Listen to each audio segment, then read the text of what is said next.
আপনার মাসিক আয় কি বাড়ছে নাকি নিত্য প্রয়োজনীয় জিনিসের দামের চাপে পিষ্ট হয়ে দিন দিন ছোট হয়ে আসছে আপনার পারিবারিক বাজেট?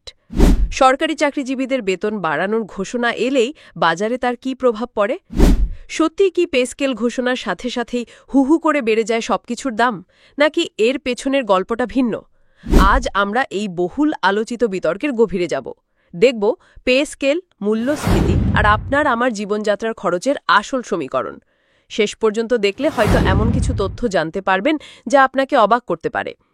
প্রিয় ভিউয়ার্স, আসসালামু আলাইকুম। আজকে নতুন ভিডিওতে আপনাকে স্বাগত জানাচ্ছি। আপনি যদি আমার চ্যানেলে নতুন হয়ে থাকেন তাহলে এরকম নতুন নতুন ভিডিওর আপডেট পেতে চ্যানেলটি সাবস্ক্রাইব করে রাখুন। ভালো লাগলে লাইক, কমেন্ট করুন আর সম্পূর্ণ ধারণা পেতে পুরো ভিডিওটি না টেনে দেখুন। তাহলে শুরু করা যাক।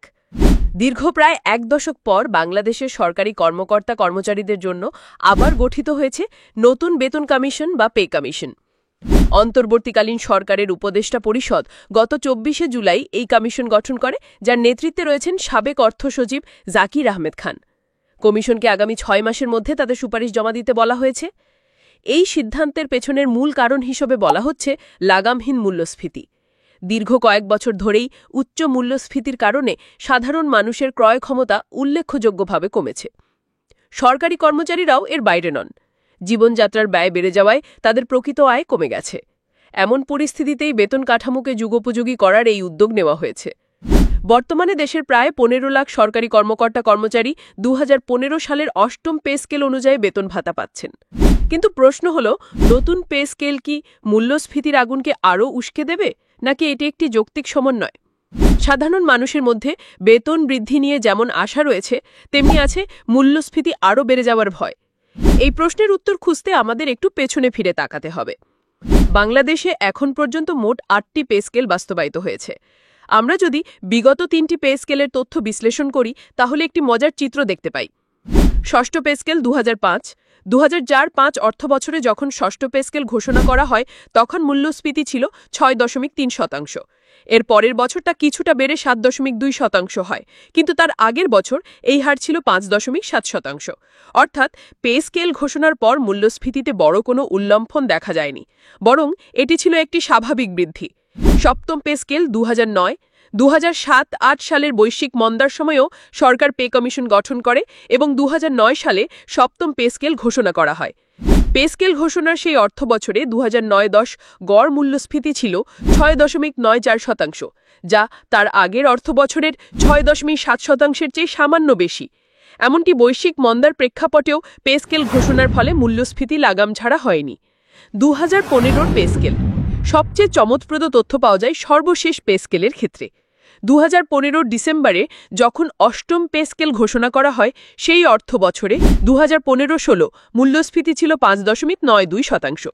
কিন্তু আশ্চর্যজনকভাবে এর পরের অর্থবছরে ২০১৬-১৭ মূল্যস্ফীতি না বেড়ে উল্টো কমে ৫.৪৪% নেমে আসে।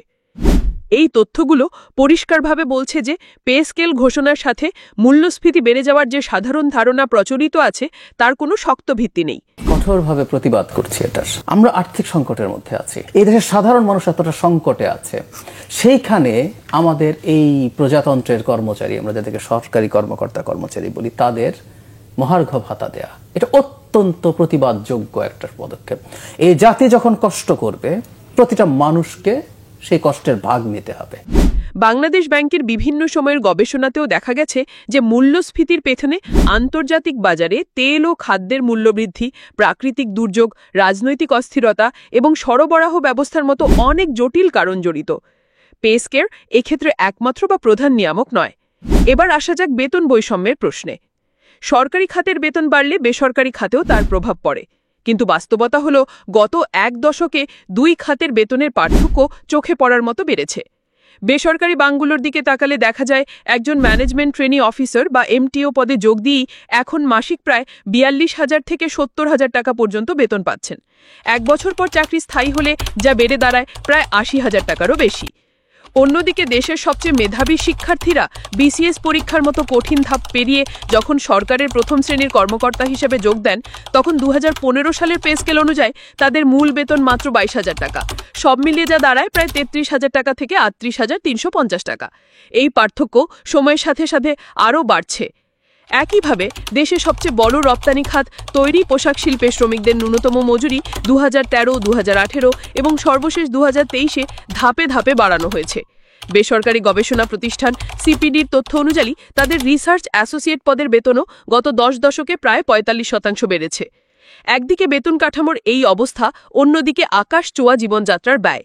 সিপিডির 2023 সালের এক গবেষণা বলছে, ঢাকা শহরে একটি 4 সদস্যের পরিবারের শুধু খাবারের পেছনেই মাসে খরচ হয় প্রায় 23,000 টাকা।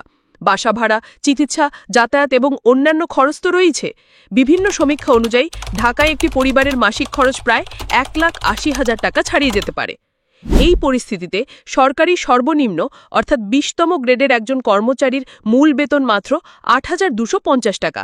এই সামান্য আয় দিয়ে বর্তমান বাজারে টিকে থাকাটা যে কতটা কঠিন তা সহজেই অনুমেয়।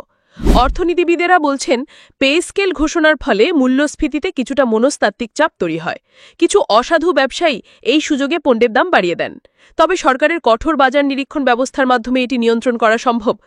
তাদের মতে মূল চ্যালেঞ্জ হল একটি বৈষম্যহীন এবং যুগোপযোগী বেতন কাঠামো তৈরি করা। এমন একটি কাঠামো যা সরকারি কর্মকর্তা কর্মচারীদের জীবনযাত্রার মান নিশ্চিত করবে, বেসরকারি খাতের সাথে বেতনের ব্যবধান কমাবে এবং দেশের সামগ্রিক অর্থনীতিতে ইতিবাচক প্রভাব ফেলবে। নতুন পে কমিশনের সামনে তাই এক বড় চ্যালেঞ্জ।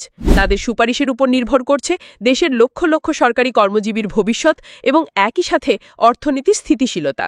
একটি ন্যায্য এবং কার্যকরী বেতন কাঠামোই পারে কর্মীদের কর্মস্পৃহা বাড়ানোর পাশাপাশি দেশের উন্নয়নকে আরও গতিশীল করতে। পে স্কেল এবং মূল্যস্ফীতির এই জটিল সম্পর্ক নিয়ে আপনার মতামত কি? নতুন বেতন কমিশন কি পারবে একটি ভারসাম্যপূর্ণ সমাধান দিতে? আপনার ভাবনা আমাদের জানান কমেন্ট সেকশনে।